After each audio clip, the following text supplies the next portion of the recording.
안녕하세요. 더 웨이 영어 신정원입니다. 온라인 설명회에서 이렇게 만나 뵙게 돼서 반갑습니다. 자, 제가 먼저 제 소개 먼저 드리고 가겠습니다. 저는 통역대학원을 졸업했고요. 4년 정도 통역사로 활동하다가 일찍이 저의 적성을 깨닫고 강사로 전향했습니다. 토익 강의만 12년 했고요. 토익 강의로서는 손가락 안에 꼽히는 강의를 했고, 제가 집필한 교재 동시 토익은 높은 평점과 함께 많은 분들에게 토익 점수 올려드리는데 혁혁한 공을 세웠습니다. 지금도 아주 많은 송구스러운 과찬의 평을 해주고 계십니다. 제가 이렇게 영어로 점철된 커리어를 쌓아왔는데요. 조금 더 간단히 정리해보자면, 통역대학원에 들어가기 위해서 영어 공부만 아주 고시 공부하듯이 공부한 게 대학원 과정 포함해서 4년의 기간입니다. 저만의 많은 영어 공부, 노하우를 축적했던 기간이고요. 그리고 12년간 많은 학생들과 만나서 수업을 하면서 저만의 영어 티칭, 자료, 노하우 또 쌓을 수 있었습니다. 12년, 매년, 매월, 매일 학생들과 만나면서 다듬고 업그레이드한 그 결과물이 지금의 저의 강의입니다. 그리고 토익을 그만두고 나서 수능 쪽에 영어 학습 과정 준비하는데 2년의 시간을 들였습니다. 자, 2년간 준비한 자료를 가지고 제가 지난 1년간 중학교, 고등학교 친구들과 만나게 됐고 그 결과물을 오늘 공개를 해드리도록 하겠습니다.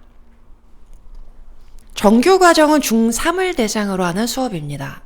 첫날 진단평가에서 66점 4등급 기록한 학생이 2개월 후에 거의 1등급에 근접한 89점, 3개월 차에는 93점, 4개월 차에 98점, 98점 나왔을 때 제가 너무 기뻐서 방방 뛰었던 기억이 생생합니다. 이 친구가 후기에 이렇게 썼네요. 노베이스에서 과연 가능할까 했는데 가능하다는 게 너무 신기하다 이렇게 썼습니다. 더 값진 것은 이 친구가 얻은 1등급의 점수보다는 나도 할 수 있구나 라는 이 친구가 얻게 된 자신감입니다. 제가 우리 아이들에게 선물해주고 싶은 게 바로 이 자신감입니다. 자, 그 다음에 심화과정 보겠습니다. 심화과정은 고1을 대상으로 하고 3개월 과정입니다. 우리 정규과정의 경우는 고1 모의고사를 기준으로 이렇게 점수가 나오는 거고요. 심화과정은 아직 고1 학생들이지만 실제 고3 수능 문제를 가지고 평가를 합니다. 자, 그런데 고등학교 올라가면 정말 영어 공부할 시간 내기가 쉽지가 않습니다. 심화반 친구들이 정규반 친구들보다 숙제 성취도도 사실 훨씬 떨어지고요. 단어 시험도 반타작하기 일쑤입니다. 그래도 고등학생들이라서 이해력은 훨씬 뛰어납니다. 첫날 50점 기록했던 친구가 2개월 차이에는 큰 차이는 없었습니다. 63점. 그리고 마지막 3개월 차에 80점, 2등급 기록했습니다. 제가 토익에서도 점수 많이 올려주는 강의로 유명했었는데요. 역시 수능에서도 통했다라는 걸 확인할 수 있었던 지난 1년 과정이었습니다. 자, 그러면 더 웨이 영어에서는 어떻게 아이들을 가르치기에 이렇게 성과가 나는지 그걸 보여드리도록 할 텐데요. 그 전에 일단 중학교에서 고등학교까지 진행되는 영어 과정을 한번 먼저 살펴보도록 하겠습니다. 중학교에서 이제 고등학교로 넘어갈 때, 중학교 1학년에서 2학년으로 넘어갈 때, 중학교 2학년, 3학년 넘어갈 때는 난이도 차이가 별로 없어요. 그래서 고등학교 어떤지를 구경 못 해보고 간 친구들은 어마어마한 충격을 받게 됩니다. 자, 그런데 고등학교 1학년에서 2학년으로 올라갈 때는 또 비슷비슷해요. 자, 여기서 이제 또 굉장히 큰 문제가 발생하는데요. 그러다 보니까 많은 친구들이 고등학교 2학년에서 고3으로 갈 때는 한 이 정도 변화하겠구나 라는 잘못된 착각을 하게 됩니다. 어마어마한 인식의 갭이 생기는 거죠. 그리고 이걸 깨닫게 되는 건 고3 때예요. 그때는 대응할 수 있는 시간이 없습니다. 우리가 지금 예비 고1이지만 아직 중3이라 수능이 좀 어렵긴 하지만 수능이 어떤 것이다 라는 거를 실제로 파악하고 들어가는 건 굉장히 중요합니다. 그래서 저희 더 웨이에서는 예비 고1이지만 고등학교 2학년과 고등학교 3학년의 지문을 반반 섞어 놓았어요. 지금 완벽하게 풀어내진 못할 수 있어요. 왜냐면 아직은 사고력이 완전히 발달하지 않았기 때문에. 자, 그럼에도 불구하고 내가 여기까지 해내야 되는구나 라는 목표를 설정하고 들어가는 거하고 바로 눈앞에 보이는 목표만 따라가는 거하고는 나중에 결과는 엄청나게 달라질 수 있다는 얘기예요. 그래서 그러면 수능 영어가 왜 그렇게 어려운가 한번 보겠습니다. 유튜브에 들어가 보면 그런 영상 많이 뜹니다. 하버드 대학 교수님이 수능 문제 푸는데 막 어려워하세요. 정답을 1번 맞나? 3번 맞나? 막 이러면서. 자, 영국에 있는 영어 가르치는 고등학교 선생님들이 수능 영어 푸는데 막 틀리세요. 그분들은 영어가 모국어인 국어를 가르치는 선생님들이에요. 수능 영어 막 틀려요. 한국의 고3 학생들 정말 대단하다. 이런 영상들 아주 쉽게 찾아볼 수 있습니다. 자, 그러면 수능 영어가 왜 그렇게 어려운가 한번 보겠습니다. 당연히 어휘 수준 올라가고요. 답이 잘 안 보여요. 문법 복잡해지죠. 문장 길어지면서 구문 어려워지고. 자, 그런데 이런 문제라면 영국에서 영어 가르치는 선생님들이 수능을 어려워한다는 건 이해가 안 가죠. 자, 뭔가가 하나 더 있다는 얘기예요. 자, 이 요소가 뭔지를 한번 보겠습니다. 자, 중학교 3학년 때는 이런 문장이 나와요. 야채는 몸에 좋으니까 많이 먹어야 해요. 직관적으로 바로 이해할 수 있는 이런 수준의 글이 나옵니다. 자, 고등학교 1학년 들어가서 볼까요? 채소는 몸에 이로움으로 섭취량을 늘려야 합니다. 섭취량. 이런 관념어가 등장하지만 이해하는데 큰 무리는 없습니다. 자, 고등학교 2학년 올라가서 볼게요. 녹색 채소의 충분한 섭취는 건강의 이로움으로 적극 권장되어야 합니다. 괜찮죠? 자, 고3으로 가서 보겠습니다. 이름도 잘 읽히지도 않아요. 러시아 분인가요?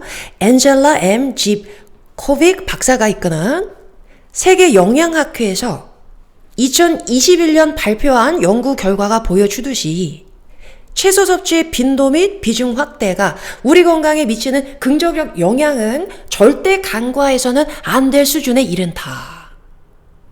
이런 식이에요. 다 읽었는데 머리에 남아있는 게 없습니다. 제가 처음 이제 수능 준비를 해봐야겠다 생각하고 수능 문제를 풀었던 날이 제가 잊을 수가 없는데 45분의 아이들이 풀어줘야 됩니다. 저는 처음 문제 풀었을 때 2시간 걸렸어요. 다 풀고 나서 얼굴 막 시뻘개져가지고 머리에 막 김나고 막 화가 났어요. 그때 한 3일 동안 이 출제한 출제위원들을 막 욕했던 것 같아요. 뭐 이딴 문제를 내가지고 아이들 힘들게 한다고.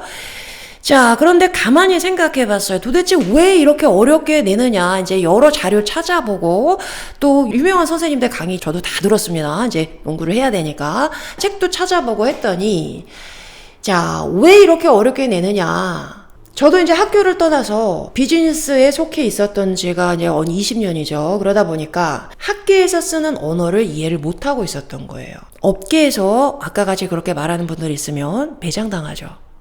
비즈니스 쪽에서의 언어라는 거는 의사 전달의 수단입니다. 가능한 한 단순하고 명료해야 합니다. 자, 그런데 학교에서 쓰는 언어는 의사 전달의 수단이 아니에요. 학교에서 학자분들은 최대한 두뇌에 자극을 주어서 사고력과 창의력을 확장시키는 일을 하시는 분들이에요.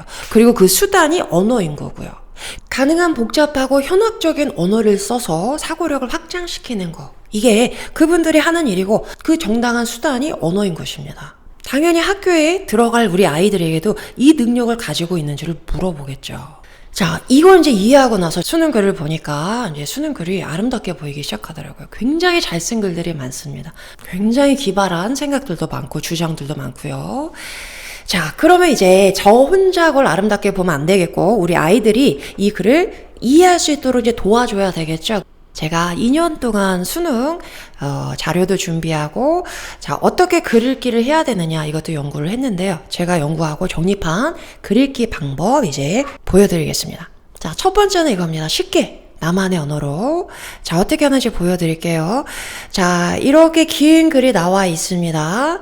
수능 문제는 디테일한 정보를 물어보지 않습니다. 글 전체에 흐르고 있는 작가의 주장을 파악할 수 있느냐 이걸 물어보는 시험입니다. 자, 게다가 우리 뇌의 에너지는 한정되어 있습니다. 불필요한 정보가 자꾸 들어가면 당연히 사고력이 저하가 될 수밖에 없습니다. 그래서 불필요한 곁다리는 당연히 쳐내고 가야 됩니다. 대표적으로 4가지가 있습니다. 이렇게. 자, 한번 들어가서 보겠습니다. 고유명사죠, 이런 게. 고유명사는 필요하지 않다고 했습니다. 게다가 어느 학회에서 언제 발표했느냐는 중요한 게 아니죠. 발표한 내용이 중요합니다. 자, 싹 지워주고 갑니다. 자, 그 다음에 빈도 및 비중 확대, 이런 게 열거죠. 열거가 나올 때는 편하게 다가오는 거 하나만 잡고 나머지는 지우고 갑니다. 자, 그 다음에 우리 건강, 당연히 우리 건강이겠죠. 뭐 어렵진 않지만 불필요한 정보는 자꾸 지우면서 갑니다. 자, 그 다음에 절대 간과해서는 안 될 수준에 이른다. 간과한다는 것 자체가 부정적인 거죠. 자, 그런데 안 될 수준에 이른다. 다시 한번 부정해 놓고 있습니다. 영어에서 굉장히 많이 나오는 이중부정입니다. 자, 이 이중부정이 우리 뇌 피로도를 어마어마하게 올려놓습니다. 자, 그럼 어떻게 프로세스 하느냐? 이중부정은 결국은 둘 다 지우면 긍정이 되는 거죠. 그냥 지워주시면 돼요. 자, 그럼 요것만 남아요. 어떻게 읽어줘요? 채소 섭취 많이 하면 건강에 좋습니다. 채소 몸에 좋아. 이렇게 쉽게 나만의 언어로 읽어내는 거. 이게 첫 번째 전략입니다. 자, 그 다음에 두 번째 보여드릴게요. 처음에는 쉽게 읽는다고 했습니다. 자, 특히 첫 문장이 가장 복잡한데요. 영어에서는 글의 주제를 첫 번째 문장에서 밝히고 가는 두 가지씩 지문이 굉장히 많습니다. 첫 문장이 제일 난해하기 때문에 전 항상 아이들에게 첫 문장을 2번 읽어라 이렇게 얘기를 해줍니다. 첫 문장을 이렇게 간단하게 요약했다. 그러면 절반의 성공이다. 거의 풀었다라고 봐도 무방합니다. 자, 그 다음에 두 번째는 뭐냐? 두 번째는 구조적으로 읽어주셔야 됩니다. 첫 번째 문장이 나오고 두 번째 문장이 따로 노는 게 아니죠. 첫 번째 문장과 다 연결되어 있습니다. 자, 그러면 어떻게 연결되어 있느냐 이걸 파악하고 문장을 읽어내려가는 게 굉장히 중요합니다. 연결하는 방법은 3가지밖에 없습니다. 자, 첫 번째, 재진술. 자, 작가도 자기가 이렇게 난해하게 글을 써놨으니 독자들의 이해를 돕기 위해서 다시 한번 설명을 해주겠죠. 그래서 표현 방식만 다르게 동일한 내용을 반복해 줍니다. 그게 재진술이에요. 어려운 글일수록 재진술의 반복인 경우가 많습니다. 어떤 글은 한 글이 5개 문장으로 구성되어 있는데 전부 재진술이에요. 자, 그러면 두 번째 문장에 너무 어려운 단어가 나왔어. 그럼 우리 아이들은 어떠냐면 모르는 단어가 나오니까 위축된단 말이에요. 좀 읽어 내려가다 보니까 그 밑에 너무 복잡한 문장이 나왔어. 이해가 안 가. 그러면 멘탈이 이제 무너지기 시작한단 말이에요. 이렇게 한번 무너지고 나면 그 여파가 그 다음 지문, 심지어 그 다음 시간까지 연결이 됩니다. 그런데 이 문장이 재진술이라는 걸 내가 파악하고 있다면 5개 문장을 모두 다 완벽하게 이해하지 않아도 상관없겠죠. 5개 중에서 확실하게 내가 1-2개, 2-3개만 잡고 있어도 이 글을 이해할 수 있다는 얘기예요. 구조를 내가 파악할 수 있으면 다소 어려운 부분이 나오더라도 넘어갈 수 있는 여유가 생긴다는 거죠. 그래서 구조적으로 읽어내는 게 굉장히 중요합니다. 자, 그 다음에 두 번째는 예시. 이건 아주 반가운 부분. 구체적으로 예를 들어주기 때문에 이해가 훨씬 쉬워지죠. 자, 그 다음에 세 번째가 반론입니다. 이제 이건 연습 많이 해나가야 되죠. 자, 이런 글이죠. 많은 사람들은 이렇게 믿습니다. 그러나 뒤에 작가의 주장이 나오는 거죠. 앞으로 이 구조는 많이 연습하게 될 겁니다.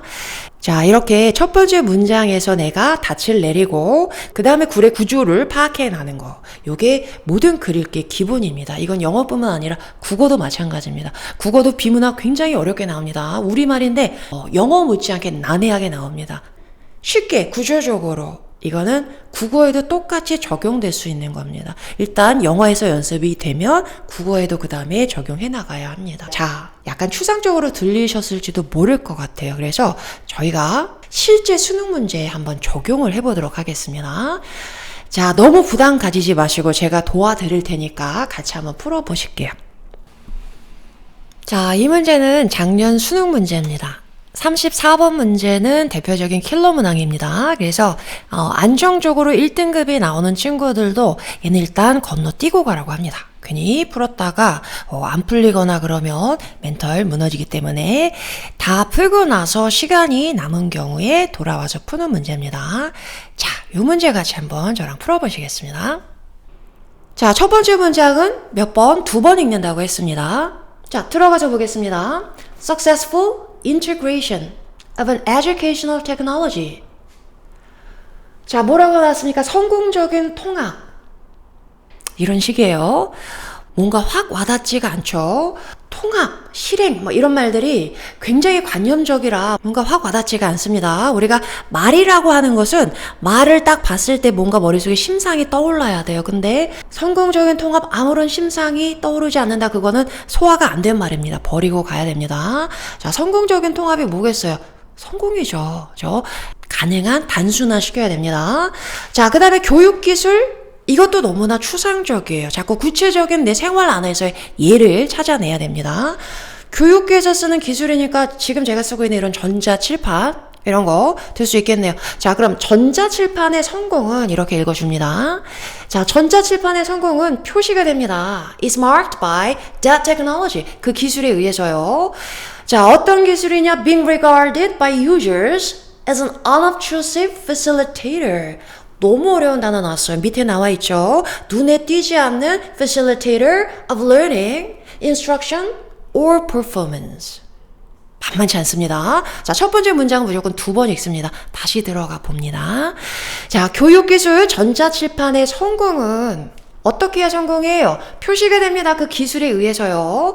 자, 그 다음에 명사 뒤에서 ing가 나오면 그 명사를 꾸며주는 형용사 구예요. 이렇게 묶어서 뒤에서 끌고 오는 해석을 해주셔야 됩니다. 자, being regarded 했습니다. regard는 as하고 짝꿍이죠. 뭐뭐로써 간주되는.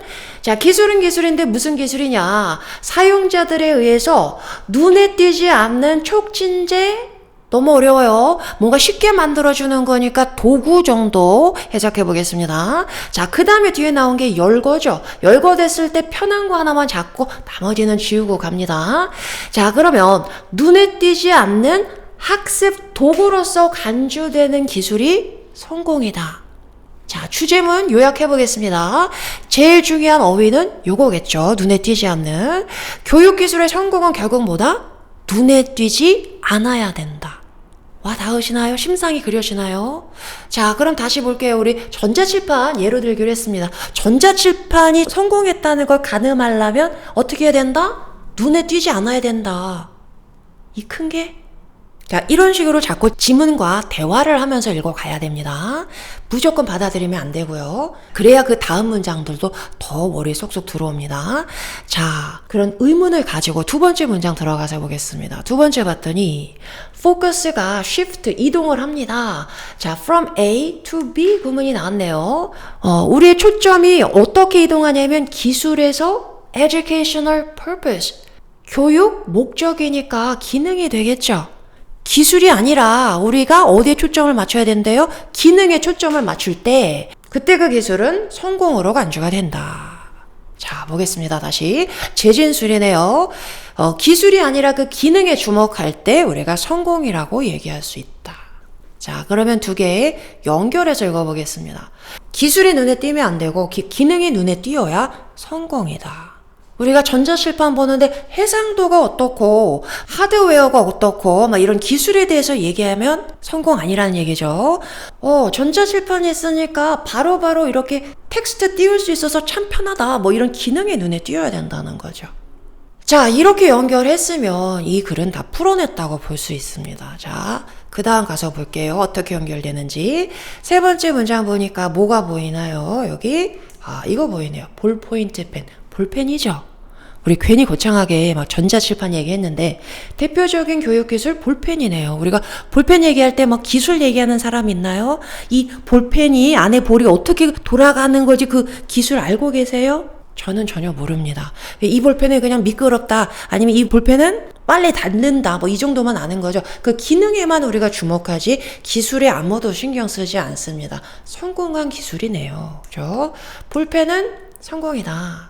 자, 이 볼펜이 이 교육기술의 예시라는 걸 알고 있으면 이 안에 모르는 표현이 있어도 모르는 어휘가 있어도 전혀 신경 쓸 필요가 없다는 얘기예요.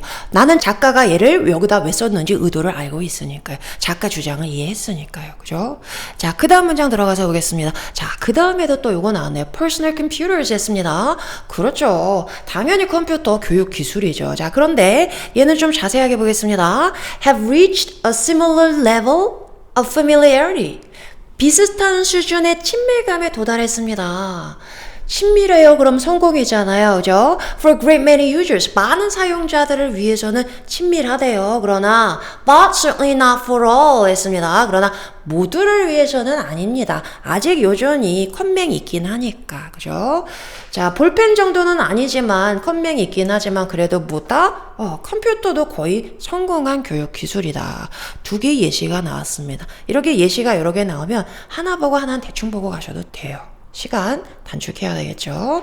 자, 그 다음에 가서 보겠습니다. New and Emerging 열거되어 있습니다. 편한 거 하나만 잡고 갑니다. 신기술은 Introduce 도입을 합니다. Both A and B 구문이네요. Fascination 하면은 와 멋지다 이런 거. Frustration 하면 막 짜증나는 거. 저희 나이대에서는 굉장히 공감 가는 글입니다.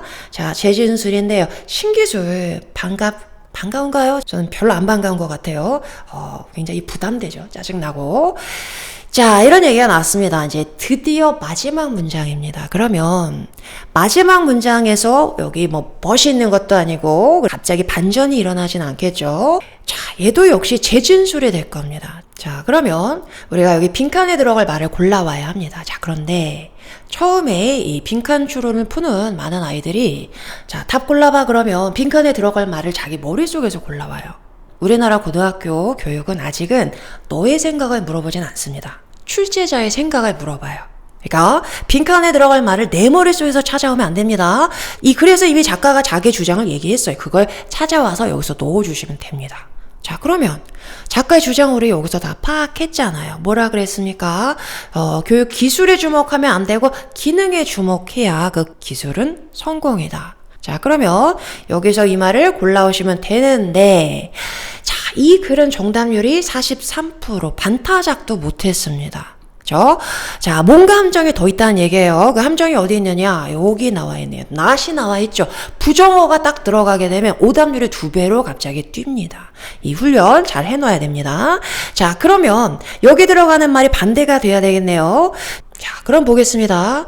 원이 주어자리에 나오면 you라고 해석하시면 돼요. You ought not to conclude. 너는 데디아라고 결론을 내리면 안 됩니다. 데디아가 뭐예요?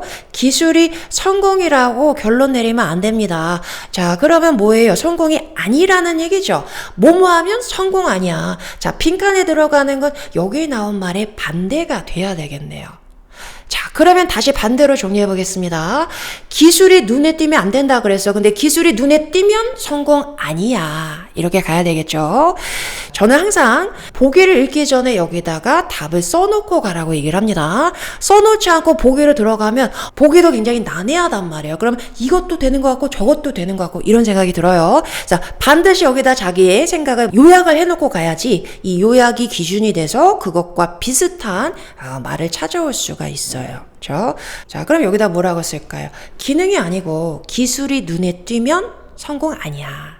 이렇게 가야 되겠네요. 자, 그럼 보기 들어가서 보겠습니다. 첫 번째 보니까 the user, 사용자가 성공적으로 달성했습니다. familiarity with the technology. 그 기술의 친밀감을 확보했대요. 기술이 친근해 그러면 성공이잖아요. 자, 1번은 아니네요. 자, 그런데 1번 골라서 29%가 틀려왔습니다. 그만큼 부정문 나올 때 연습하는 거 굉장히 중요합니다. 자, 그럼 2번 가서 보겠습니다. 2번에 뭐라고 나왔어요? The user's focus. 사용자의 초점이 is on the technology itself 했어요. 기술 자체에 있으면 기술 자체가 눈에 띄면 성공 아니야. 정답은 2번이 되겠네요. 자, 어떠신가요? 괜찮죠? 자, 그런데 저도 처음에 수능 2시간 걸려서 풀었다고 말씀드렸죠. 어떻게 풀었냐면 여기 나와 있는 모든 every single detail을 다 이해해서 작가의 그 뉘앙스 막 따라가면서 이렇게 해서는 이 많은 지문은 절대 풀어낼 수 없다는 얘기예요. 그래서 우리가 수능 지문에서 물어보는 건 뭐다? 이 작가의 주장이 뭐냐? 대의를 파악하는 겁니다. 불필요한 정보는 버려가면서 처음 문장에서 중심 잡고 그 다음에 연결하면서 읽어내려가야 합니다. 한편으로는 우리가 당연히 어휘 실력 쌓고요. 문법, 구문 연습 다 해야 됩니다. 그 랭귀지 차원에 우리가 실력 쌓기도 해야 되지만 그와 병행해서 뭐가 돼야 되냐면 글 읽기 연습, 요게 돼야 됩니다. 그래서 이 분석을 꾸준히 해나가면서 글을 읽는 방법이 내 몸에 체득이 되어야 합니다. 자, 좋은 수능 지문들을 가지고 글읽기 연습을 꾸준히 해나가면서 이 글읽기 방법이 내 안에 체득이 되어야 합니다. 이 작업을 저희가 4개월 동안 아이들에게 시켜줄 겁니다. 자, 그러면 수능 영어가 왜 이렇게 어렵다고 했습니까? 어휘, 문법, 구문 말고 이 관념적인 언어, 난해한 글. 자, 이거를 우리가 단순화시키면서 보는 게 중요하다 말씀드렸습니다. 자, 그런데 하나의 복병이 사실 더 있습니다. 뭘까요? 자, 문법입니다. 자, 요거까지 하나 더 보여드릴게요. 자, 우리가 아까 하나의 지문까지 풀어냈으니까 요 정도 문장은 쉽게 접근할 수 있을 것 같습니다. 문장 하나만 더 해석해 보겠습니다. 자, 어휘는 제가 좀 드리고 갈게요. ambiguous 하고 나오면 애매모호한, context 하면은 문맥, indicate 보여준다, intent 의도하다. 자, 들어가서 보겠습니다. An ambiguous term is one which has more than a single meaning and whose context does not clearly indicate which meaning is intended. 어휘는 그렇게 어렵진 않은데 확 와닿지가 않고 있어요. 자, 하나씩 보겠습니다. ambiguous term, 애매모호한 용어는 is one, 하나입니다. 그랬으면 이제 삑살이 난 거예요. 자, 여기서 one은 하나가 아니고 이런 표현이죠. I like the pink one. 내가 친구하고 막 우산 사러 갔어요. 노란색 우산 예쁘다, 빨간색 예쁘다 그랬더니 친구가 I like the pink one. 자, 그럼 얘는 여기서 one은 umbrella 받아오겠죠. 나는 분홍색 우산이 마음에 들어. 이런 얘기. 그래서 one이 대명사를 쓸 때는 앞에 언급된 단어를 받아올 때 씁니다. 자, 그럼 얘도 마찬가지 앞에 있는 term을 받아오겠네요. 자, 그러면 애매모호한 용어는 용어입니다. 자, 그 다음에 관계대명사 기억나시죠? 위치부터 시작해서 여기까지 묶어서 원을 꾸며주는 형용사절입니다. 뒤에서 끌고 오는 해석 해주셔야 합니다. Which is more than a single meaning 했으니까 하나의 의미보다 많은 의미를 가지고 있는 용어가 당연히 애매모호한 용어겠죠. 뭐라고 하나요? 우리말로 다의어라고 하죠. 뜻이 여러 개야. 그럼 당연히 어떤 뜻으로 쓰였는지 모르니까 애매모호하겠죠. 자, 그 다음에 하나 더 봅니다. and 한 다음에 후수. 소유격 관계대명사 기억나시죠? 자, 여기서부터 여기까지 또 묶어서 원을 꾸며주는 형용사절이 하나가 더 나왔습니다. 구문은 명확하게 보이네요. 자, 그런데 후수는 끌고 오는 해석이 불가능합니다. 그래서 얘가 나왔을 때는 앞에 나온 명사를 요 자리에 넣고서 문장을 해석해서 의미를 파악하셔야 됩니다. 자, 그런데 넣을 때 후수는 소유격 관계대명사니까 소유격의 형태로 넣어주셔야 됩니다. 해볼게요. 자, 원은 앞에는 term을 받아온다고 했습니다. 그럼 얘를 term을 소유격 형태로 terms, context가 되겠죠. 자, 해석해볼게요. 그 용어의 context, 문맥이 뭘까요? 자, 그 단어가 쓰였으면 그 주변에 있는 내용, 그게 문맥이죠. 자, 그 단어의 문맥이 does not clearly indicate, 분명하게 보여주지 않습니다. 자, 그 다음에 when 관계대명사 이랬으면 또 3점 빠진 거예요. 자, 앞에서 위치 관계대명사라고 얘기했잖아요. 자, 얘랑은 전혀 다른 애입니다. 자, 얘는 앞에 명사가 있잖아요. 그러면 관계대명사 맞습니다. 얘는 앞에 동사가 나왔죠. 동사 뒤에 나온 위치는 관계대명사가 될 수 없어요. 형용사절이 되려면 앞에 명사가 있어야 됩니다. 자, 그럼 얘는 뭐냐? 이런 거죠. 간단한 문장에서 우리가 알아볼 수 있습니다. I know which one you like. 어떻게 해석하나요? 나는 압니다. 어떤 것을 네가 좋아하는지 나는 알고 있습니다. 자, 그런데 문장이 길어지고 복잡해지면 적용이 안 된다는 얘기예요. 반드시 구분하는 방법까지 구체적으로 학습을 시켜줘야 됩니다. 자, 명사 뒤에서 위치가 나오면 끌어오는 해석입니다. 동사 뒤에서 위치가 나오면 어떻게 해석해요? 우리 동사 뒤니까 명사절이라고 얘기합니다. 자, 동사 뒤에 나서 그러면 어떤 것을 네가 좋아하는지, 위치는 뒤에 나온 명사를 꾸며줘요. 어떤 것을 네가 좋아하는지 나는 압니다. 자, 그대로 적용해 볼게요. which meaning 했으니까 어떤 의미가 의도되었는지를 명확하게 보여주지 않는 어휘가 애매모호한 용어겠죠. 자, 이렇게 정확한 해석을 하는 데 있어서의 걸림돌은 사실은 어휘가 아니라 문법인 경우가 훨씬 더 많습니다. 자, 그런데 저희 아이는 중학교 때 문법 꽤 했는데요. 중학교 때 문법은 문법 문제를 풀기 위한 문법이에요. 문법 문제는 애들이 잘 풉니다. 3,800지 뭐 드립 다 풀었어요. 자, 그런데 문제는 뭐냐? 해석하는데 그 문법이 적용돼야 된다는 얘기야. 그 연습을 시켜줘야 됩니다. 제가 처음에 토익 교재를 쓸 때도 이게 굉장히 중요한 계기가 되었었는데요. 자, 문법을 알려주는 건 굉장히 간단합니다. 명사 뒤에 나오면 위치 끌어오는 해석하고 동사 뒤에 나오면 어떤 것 하고 해석하는 거야. 간단하죠? 자, 그럼 오늘 다 배웠어요. 그러면 이제 위치가 나오는 문장이 막 자유자재로 해석이 되나요? 그렇지 않더라는 얘기예요. 우리가 뭐 백종원 레시피를 텔레비에서 봤어요. 그러면 그거 보고 뒤돌아서면 막 요리가 막 되나요? 아니죠. 하다 보면 뭐 생각 안 나니까 다시 한번 보게 되고 좀 한 번 해보고 또 두 번 해보고 여러 번 하다 보면 이제 그제서야 내게 되는 거죠. 문법 배웠다. 거기서 끝이 아니고요. 반드시 실제 문장에 적용하는 연습을 스스로 해봐야 됩니다. 한 번, 두 번, 세 번, 네 번 하다 보면은 그 다음부터 이제 그 문법이 들어가 있는 문장을 쫙 보면서 이해가 되기 시작하는 거죠. 그래서 이 연습을 하는 게 굉장히 중요합니다. 그래서 제가 그때 도입했던 방법이 바로 뼈대 바르기입니다. 오늘 투부정사를 배웠다 그러면 투부정사에 관련된 문장이 30문장이 나와요. 거기서 실제로 아이들이 적용하고 해석하고 연습을 해보게 만드는 거죠. 자, 이 뼈대 바르기 교재를 쓰고 나서 아이들의 성적이 엄청나게 많이 올라갔습니다. 당연히 우리 수능 준비에서도 뼈대 바르기는 굉장히 중요한 부분이 됩니다. 자, 그래서 이 뼈대 바르기 문장을 제가 발췌를 했는데 전부 학력평가원에서 낸 모의고사 기출 지문에서 발췌했습니다. 결국은 우리가 수능을 풀어내기 위해서는 그 학력평가원의 그 지문의 스타일에 익숙해지는 게 중요하니까요. 이거 한 2달 걸렸습니다. 제가 뭐 알바 시키지 않고요. 연구원 시키지 않고 제가 전부 직접 퀄리티가 좋아야 되기 때문에 발췌했습니다. 무려 815개의 문장을 통해서 아이들이 문장을 해석에 적용하는 연습을 하게 될 겁니다. 자, 그 다음에 하나가 더 있는데요. 자, 오늘 내가 투부정사 배웠어요. 그럼 투부정사 다 기억해요. 그런데 일주일 지나고 한 달 지나고 나면 가물가물해지죠. 우리는 전부 망각의 동물이기 때문에 잊어버릴 수밖에 없습니다. 그래서 반드시 반복을 해줘야 되는데 그렇다고 제 수업을 계속 들을 수는 없겠죠. 그래서 제가 항상 수업을 하고 나면 그날 배운 문법 내용을 한 장의 A4 용지 딱 반으로 접어서 가지고 다닐 수 있도록 정리해서 나눠줬는데요. 그걸 모아놓은 게 묶어놓은 게 문법 노트입니다. 굉장히 얇은 이 책인데 이 책은 아마 아이들에게 평생의 문법책이 될 겁니다. 그래서 우리 더 웨이 수업 4개월 끝나고 졸업하고 나서도 얘는 6개월에 한 번씩 반복해줘야 됩니다. 까먹지 않도록. 자, 그래서 문법 노트와 뼈대 바르기 통해서 문법의 달인이 되어야 합니다.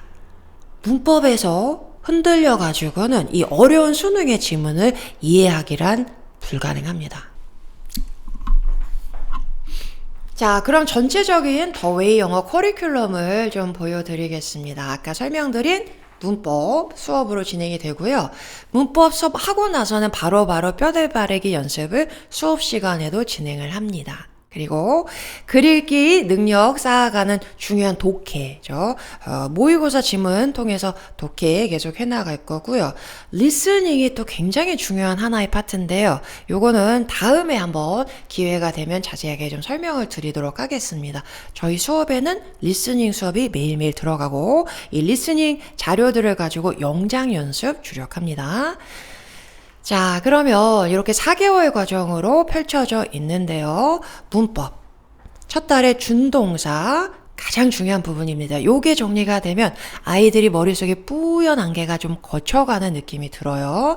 자, 그 다음에 이제 동사 부분. 이걸 통해서 독해가 완전하게 잡힙니다. 그래서 1개월, 2개월 차까지 잘 준비해 간 친구들은 벌써 여기서 어마어마한 성과가 납니다. 자, 그 다음에 이제 3개월 차에 아이들이 가장 어려워하는 접속사 부분인데요. 접속사 부분 쭉 정리하고 마지막에 이렇게 대명사, 명사, 부사, 형용사까지 정리합니다. 그리고 오른쪽에 학평 나와 있는 부분이 이제 모의고사 지문들 문제 유형별로 분석해서 진행을 하고요. 그리고 중간중간에 이렇게 5회에 걸쳐서 모의 테스트가 진행이 됩니다. 첫날은 진단평가 보고요. 2개월 과정 끝나고 나서 모의 테스트. 3개월 과정 끝나고 나서 또 모의 테스트, 4개월 과정 끝나갈 때는 3회에 걸쳐서 진행이 되는데요. 두 번은 고1 모의고사로 진행이 되고요. 마지막 날에는 수능 모의고사 진행이 됩니다. 자, 다음은 시간표 보여드리겠습니다. 총 4시간 너무 길지 않을까요? 길지 않습니다. 굉장히 잘 적응합니다. 중학교 2학년 친구들도 아주 잘 적응합니다. 처음에는 오자마자 단어 시험 보고요. 숙제 검사합니다. 자세하게. 자, 그리고 뼈대 바르기 숙제 해온 거 또 같이 수업 시간에 같이 해볼 거고요. 그리고 문법 들어가면 그날 배운 문법에 대한 뼈대 바르기 연습 또 바로 해봅니다. 그리고 아까 잠깐 말씀드렸던 LC 리스닝 수업이 진행이 되고요. 그리고 나서 학평은 독해 부분입니다. 자, 이렇게 4시간 매일매일 진행이 되고요. 4시간 동안만 열심히 들어도 굉장히 많이 늘 수밖에 없습니다. 그 다음에 시간표인데요. 저희 요일이 일요일, 월요일 둘 중에 하나 선택하실 수 있고요. 목요일, 금요일 중에 또 선택하실 수 있습니다.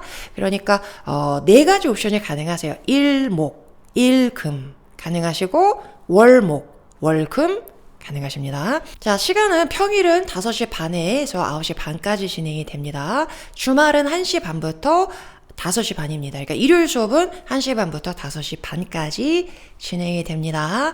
자, 제일 마지막에 있는 거는 더 웨이 영어의 전체 이제 레벨을 보여드리고 있는 건데요. 저희 수업은 중간에 정규 중3 과정이고요. 중2 과정, 고1 과정이 있습니다. 중3 과정은 이번 5월에 시작하는 반이 있고 11월에 5월에 못 들은 친구들은 또 11월에 들을 수 있는 기회가 있겠고요. 중2 과정도 2번에 걸쳐서 심화 과정 고1은 1년에 한 번 진행합니다. 그래서 12월 말부터 시작해서 3월 중순까지 총 3개월에 걸쳐서 진행이 되겠습니다. 자, 그럼 구체적인 일정표를 캘린더를 통해서 보여드릴게요. 5월 5일 날 혹은 6일 날 선택하시는 요일에 따라서 개강이 되고요. 자, 6월에 이 초록색으로 표시한 부분은 시험 내신 준비 수업입니다. 그래서 학교별로 좀 나눠지기 때문에 요일을 따로따로 지정을 해서 한 2회에서 3회 정도 추가 수업이 진행이 됩니다. 그리고 7월 달에 첫 주에는 기말고사 진행이 되기 때문에 휴강하도록 하겠습니다. 9월 달에 마지막 수업은 추석 끝나고 종강하는 날 하루 수업이 더 진행되도록 하겠습니다. 다음은 아이들의 학습 성과에 대한 피드백에 대한 얘기인데요. 매일매일 시험 점수, 숙제 얼마큼 해왔는지 일정, 공지사항 등등은 네이버 밴드를 통해서 공지를 드립니다. 자, 그리고 2주에 한 번씩은 굉장히 자세한 보고서를 드립니다. 개별적으로 어떤 부분이 취약점이고 어떤 부분이 보완이 되어야 하는지, 그리고 어떤 부분이 강점인지. 자, 이 부분이 이제 굉장히 제일 기다리시는 부분이잖아요. 이 부분을 어머님들과 제가 공유하는 건 굉장히 중요합니다. 어떻게 보면 하나의 팀이라고 할 수 있을 것 같아요.